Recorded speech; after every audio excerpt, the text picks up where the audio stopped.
الحمد لله والصلاة والسلام على عبد الله ورسوله محمد وعلى آله وصحبه أجمعين وبعد.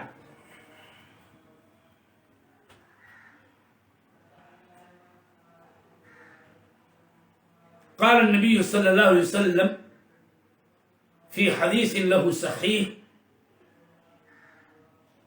من قام رمضان إيمانا واحتسابا غفر له ما تقدم من ذنبه. وقال في حديث آخر: من قام ليلة القدر إيمانا واحتسابا غفر له ما تقدم من ذنبه.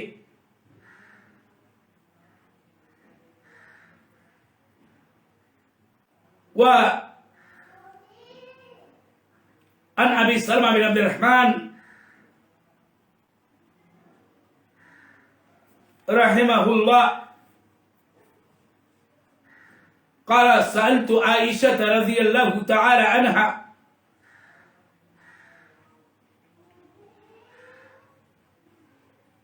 عن صلاة النبي صلى الله عليه وسلم بالليل، فقال أو قال: كيف كان صلاة رسول الله صلى الله عليه وسلم بالليل؟ فقالت: ما كان يزيد في رمضان ولا في غيره على 11 ركعة. والحديث صحيح معروف لدى جميع أهل العلم والفقه.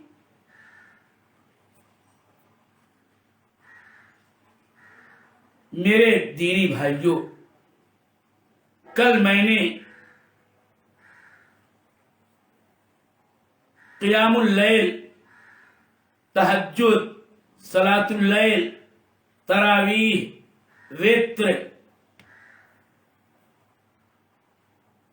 جو ایک ہی مسمى کے متعدد نام ہیں،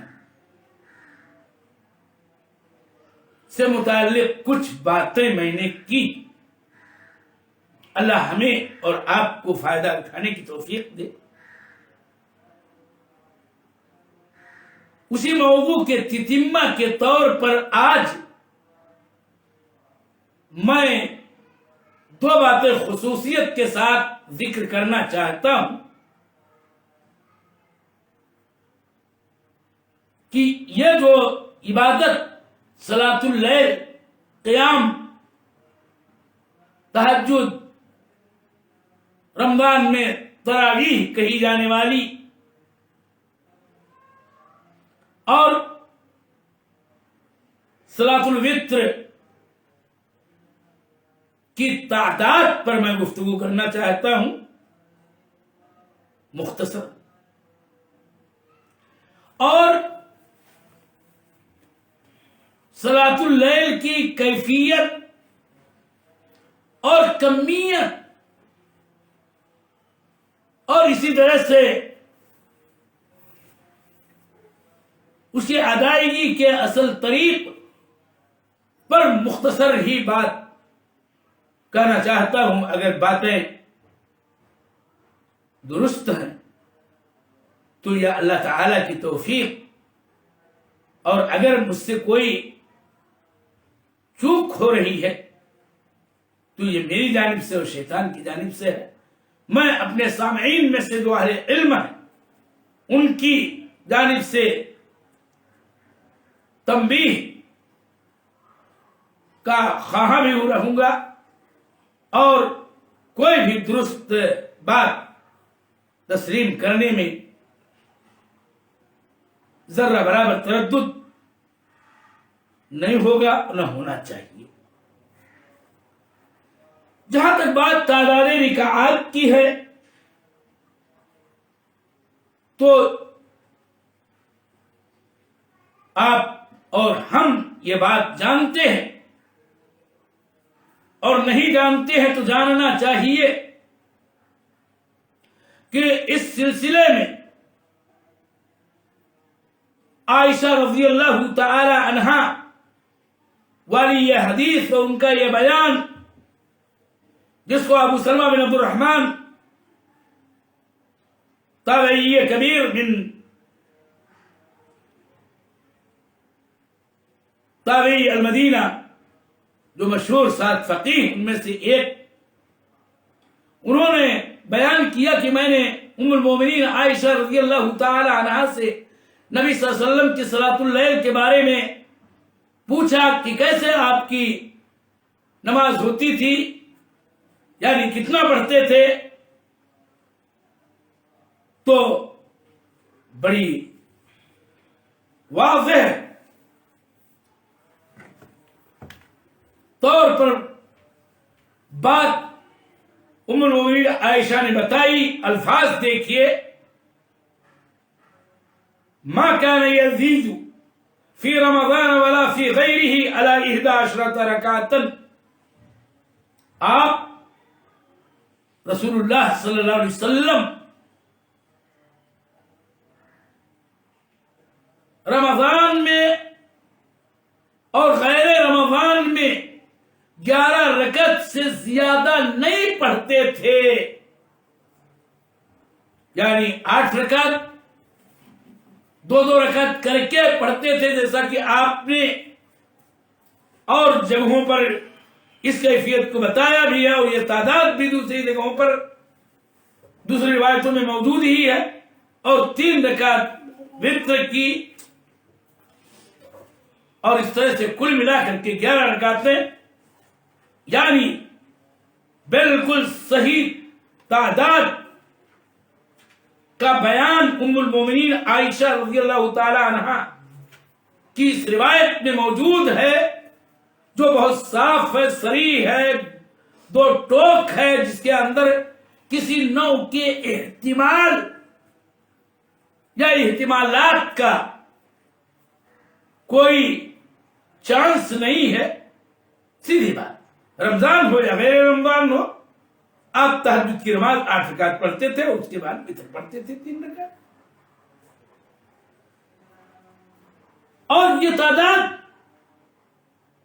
8 رکعت اور وتر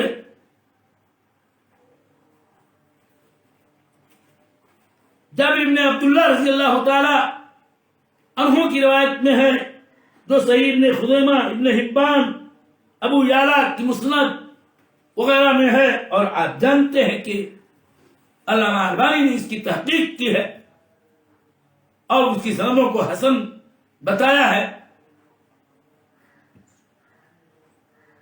اسی طرح سے اگر تعداد ہی کی بات کریں تو اس سلسلے میں عمر بن خطاب رضی اللہ تعالی عنہ نے بحیثیت خلیفہ تمیم داری رضی اللہ تعالی عنہ اور ابی بن کعب کو 11 رکعت ہی پڑھانے کا حکم دیا تھا، اور یہ روایت موطا کے اندر ہے. اس طرح سے یہ تینوں روایتیں اور بھی دیگر احادیث، اگر آدمی حدیث کو حدیث مصطفیٰ سمجھتے ہوئے اور اس کے اصل مقام اور مرتبے کو بوجھتے ہوئے پڑھے اور جانے اور سمجھے، تو ساری روایتوں کا خلاصہ صرف ایک ہی ہے، اور وہ یہ ہے کہ تہجد، قیام اللیل، قیام رمضان، تراویح، صلاۃ اللیل، اور بحیثیت علم کے صلاۃ الوتر کی تعداد 8 رکعت ہے، اور اس کے بعد وتر.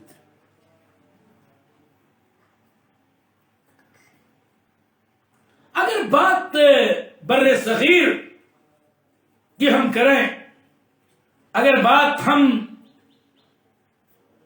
ائمہ اربع رحمہم اللہ کے اتباع کی بات کریں، اور ان اتباع میں سے وہ لوگ جو فقہی تعصب، فقہی تشدد، تقلید جامد، تقلید عامہ کے شکار ہیں، تو بات لمبی ہوگی، مجھے اس تفصیل میں نہیں جانا، لیکن آپ جانتے ہیں کہ اگر فقہ کی کتابوں میں اس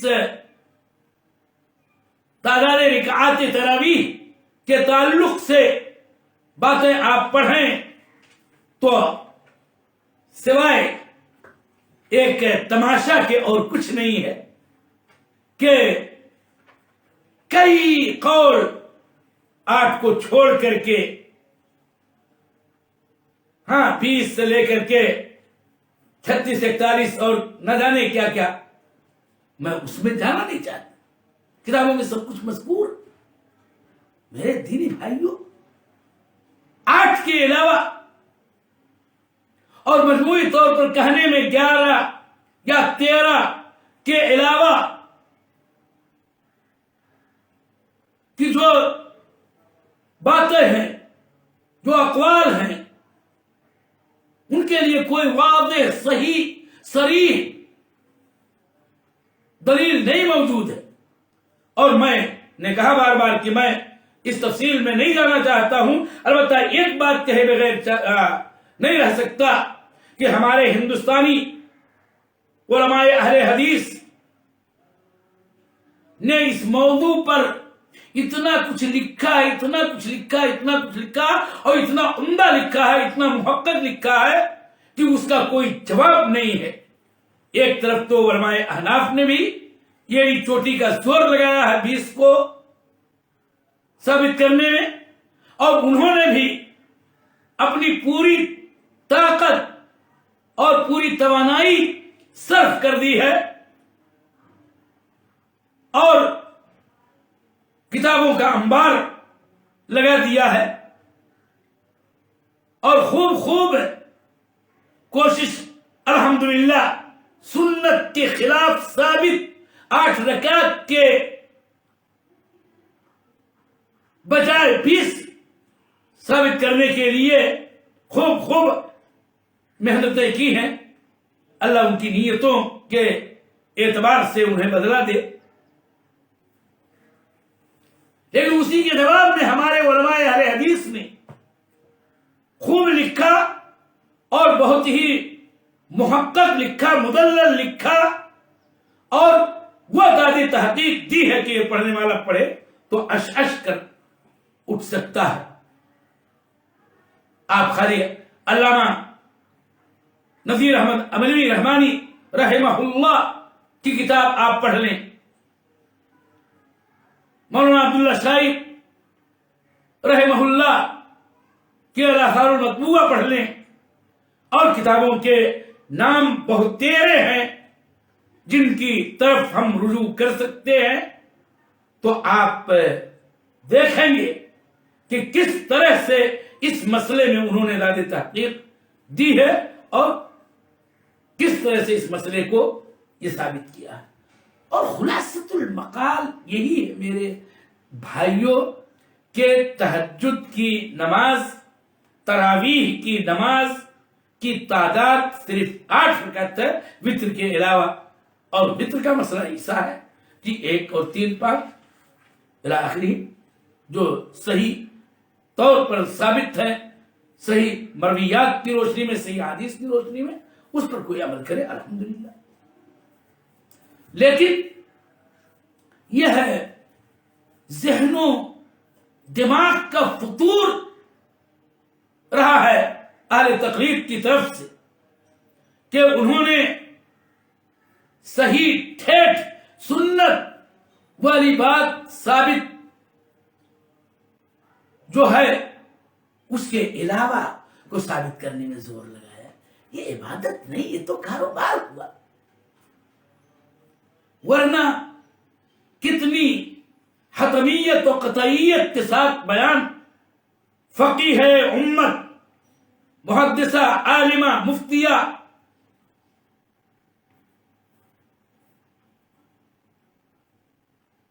ام المومنین عائشہ رضی اللہ تعالی عنہا نے بیان کیا ہے کہ رمضان ہو یا غیر رمضان ہو آپ 11 رکعت سے زیادہ نہیں پڑھتے تھے، کافی ہے، یہ سکھاتے ہیں۔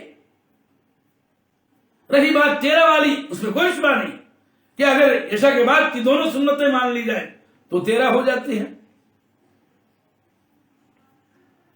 اور بھی اس کی کیفیتیں ہیں 13 ہونے کی، ایک دم صحیح ہے، اس میں کوئی مذائقہ نہیں ہے. لیکن اصلی تعداد رکعات تہجد و تراویح وہ 8 ہی ہے، 8 سے زیادہ ہر حال میں نہیں ہے، جیسا کہ ام المؤمنین عائشہ رضی اللہ تعالی عنہ کا بیان ہے.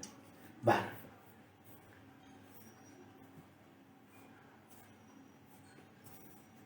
آپ نے ہمیشہ اسی پر عمل کیا خود. یہ بات میں اور ذکر کر دوں، حیت و کیفیت و صفت اور کمیت کے بارے میں کہ اللہ کے نبی صلی اللہ علیہ وسلم اور آپ کے صحابہ کا اگر عمل بھی دیکھیں تو آپ صلی اللہ علیہ وسلم ایک مرتبہ قیام کرتے تھے، تکرار نہیں کہ ایک ہی رات میں 2 بار پڑھا ہو، خواہ رمضان ہو یا غیر رمضان.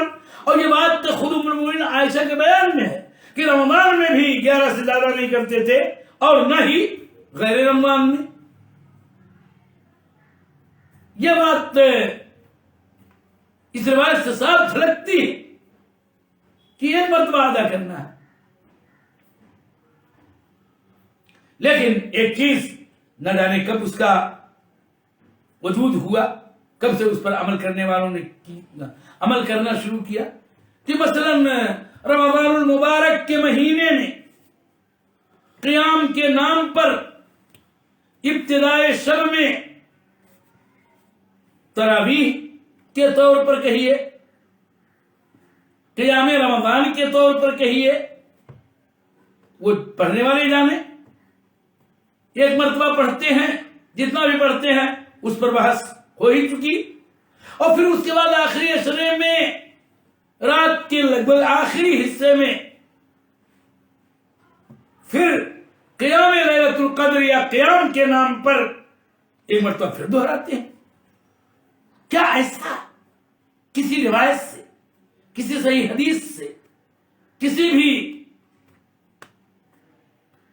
طور پر نبی صلی اللہ علیہ وسلم سے یہ ثابت ہے؟ کیا صحابہ میں سے کسی نے ایسا کیا ہے؟ کیا صحابہ کے احسان و اخلاص کے ساتھ پیروی کرنے والوں میں سے کسی نے ایسا کیا ہے؟ کیا ائمہ مرجعین میں سے کسی نے ایسا کیا ہے کہ جس کی روایت بھی صحیح ہو، جس کے بیان کرنے والے درست ہو، اور پھر یہ کہ ان کا وہ عمل صحیح حدیث، صحیح روایت سے مستند ہو کہ جس کو دلیل بنایا جا سکے؟ شاید ایسا کوئی نہیں. 2 باتیں یہاں ہو سکتی ہیں. ایک تو یہ ہے کہ ناموں کے تعدد کے ناطے سے الگ الگ سمجھ لیا جائے، تب تو پھر ایسی صورت میں تہجد پڑھنا چاہیے رات میں رمضان میں، پھر صلاۃ اللیل پڑھنا چاہیے رات میں، پھر قیام رمضان کرنا چاہیے رات میں، اور آخری عشرے میں ایسا بھی کرنا چاہیے کہ قیام اللیل کریں، پھر صلاۃ اللیل کریں، پھر تہجد پڑھیں، پھر تراویح پڑھیں، پھر قیام لیلۃ القدر کریں الی آخرہ. ایک تماشا ہے میرے دینی بھائیوں. اہل علم کو بالخصوص اس پر سوال کھڑا کرنا چاہیے. عبادت کے سلسلے میں یہ بار بار مستند علماء ائمہ کی جن کی علمیت و فقاہت پر بجا طور پر ناز کیا جا سکتا ہے، اور ہمیشہ اولین و آخرین سب نے اس بات کو تو کہا ہے، یہ تو مسئلہ مسلم ہے مستند اہل علم اور اہل تحقیق کے نزدیک کہ عبادات توقیفی ہوتی ہیں. توقیفی کا مطلب یہی کہ کتاب و سنت سے اس کی دلیل چاہیے، یا جس پر سلف امت کا مکمل اجماع ہو کہ ان کا اجماع بغیر دلیل کے ہو ہی نہیں سکتا ہے، یہ میرا یقین۔ تو کیا سوال یہ ہے کہ رمضان کے آخری عشرے میں نبی صلی اللہ علیہ وسلم سے یہ ثابت ہے کہ آپ نے ایک مرتبہ شروع میں پڑھا ہو اور پھر اس کے بعد دہرایا ہو؟ صحابہ میں سے کسی سے یہ عمل ثابت ہے رضی اللہ تعالیٰ عنہ؟ کیا اور کسی سے صحیح دلیل کی روشنی میں ایسا کرنا ثابت ہے؟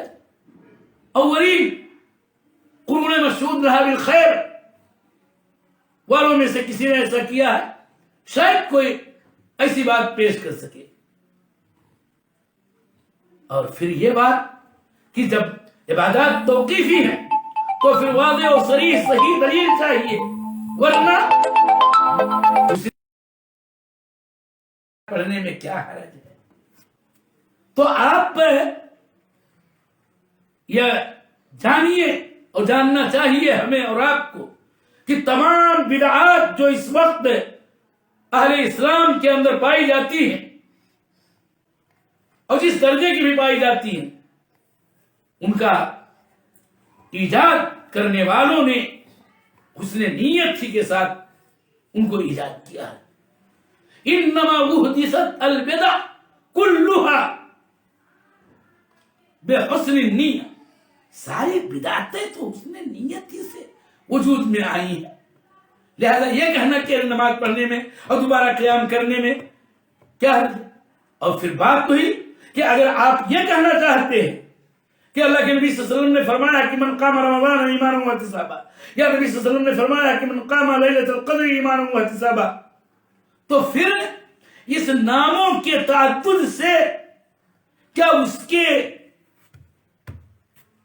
بار بار کرنے کا تعدد لازم آتا ہے؟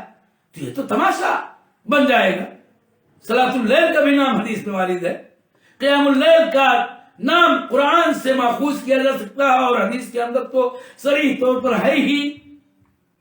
صلاۃ الوتر بھی ہے، اور اسی طرح سے تہجد قرآن عظیم سے ثابت تھی ہے، اور بھی دلائل ہیں اس کے، اور اسی طرح سے وتر بھی مجموعی طور پر بحیثیت پراپر ناؤن کے علم کے رات والی نماز کو کہا گیا ہے۔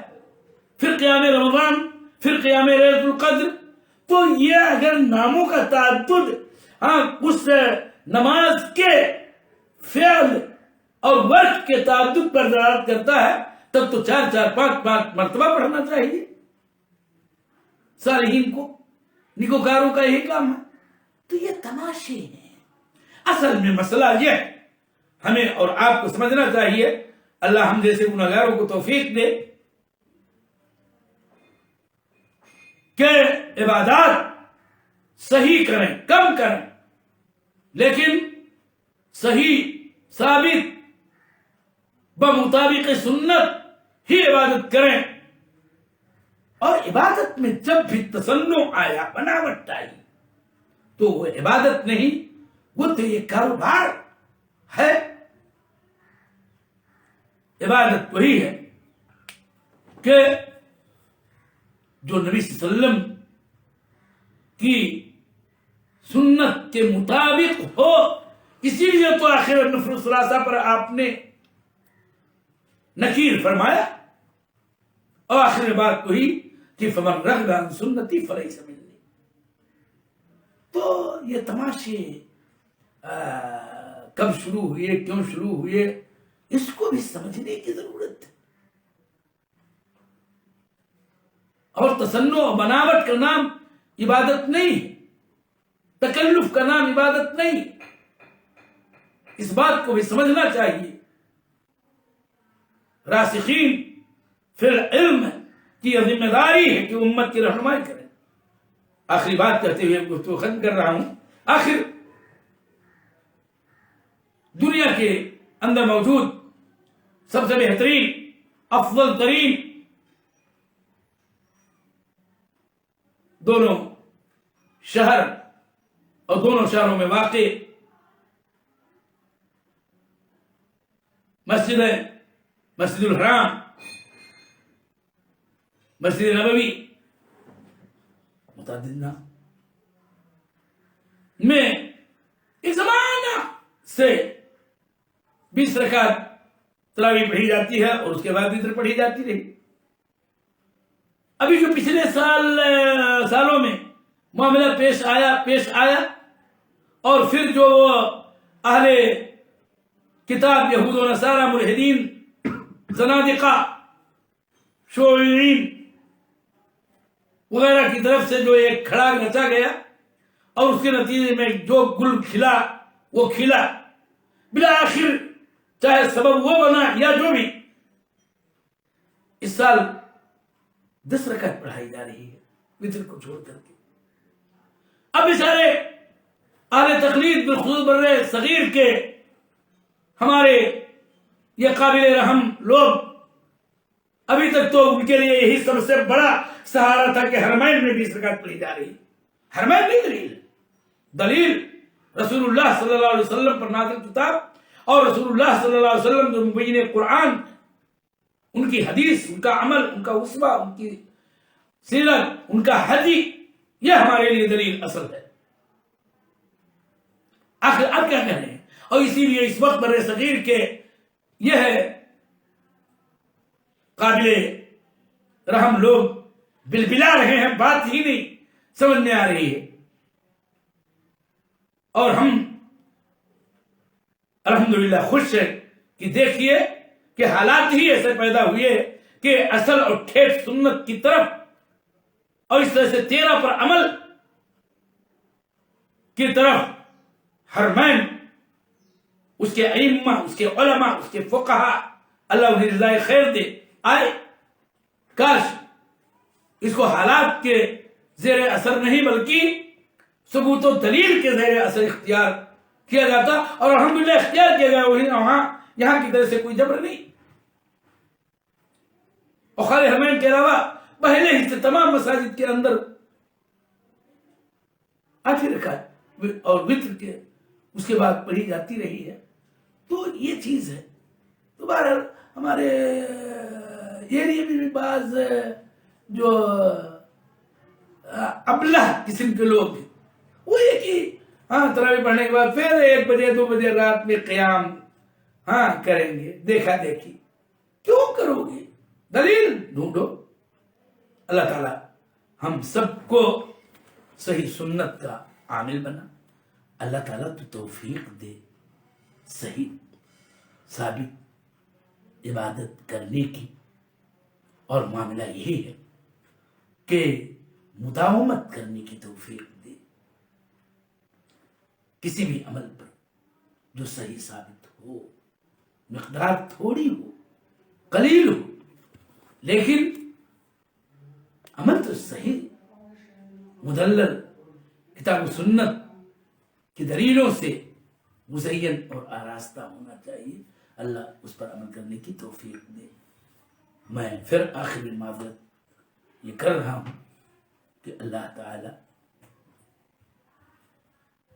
کی توفیق سے یہ باتیں میں نے کہی ہیں، اگر درست ہے اللہ کی توفیق سے، اگر اس میں کوئی بات ایسی آئی جو خطا پر مبنی ہو تو یہ میری طرف سے اور شیطان کی طرف سے۔